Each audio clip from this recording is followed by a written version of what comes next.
ক্রাম king Saiful ভাই হাতে striker পেয়ে ডাবল রেঞ্জে চমৎকার দুটি গুটি কিন্তু একই সাথে লং রেঞ্জে পকেট করলেন।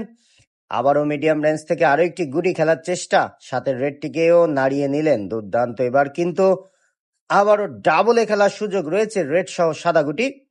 পার্টনারের সাথে আলোচনা করে প্রথম অবস্থায় শিওর খেলার চেষ্টা করছেন। রেডটিকে লাভলি শট উঠিয়ে নিলেন। প্রতিপক্ষ প্লেয়ার কিন্তু একটু মুস্কি হাসি দিলেন, কারণ এটা আনএক্সপেক্টেড ছিল তাদের কাছে।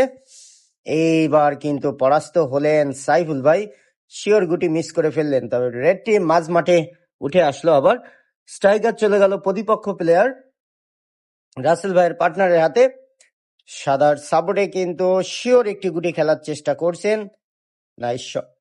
সাদা গুটি সরিয়ে একটি কালো গুটি পকেট করতে সক্ষম হয়েছেন।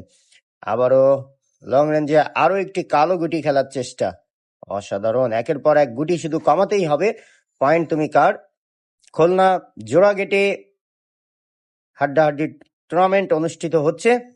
তবে পরাস্ত হলেন বলতে না বলতে স্ট্রাইকার খুলনার স্মার্ট বয় রাকিব হাসানের হাতে। লাস্ট চারটি সাদা গুটি, রেড সহ 5টি গুটি। চমৎকার ভাবে একটি গুটি উপর দিয়ে পকেট করলেন সাদা, হাতে বেইজের গুটি রয়েছে। এবার কিন্তু বিটমাইট দেওয়ার চেষ্টা।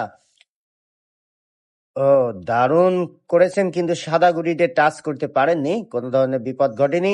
শিওর ফিনিশিং চান্স রয়েছে কিন্তু রাকিব হাসানের হাতে। অ্যান্ড 11টি পয়েন্ট লুফে নেওয়ার সুযোগ। দুর্দান্ত আরো একটি শট দিলেন।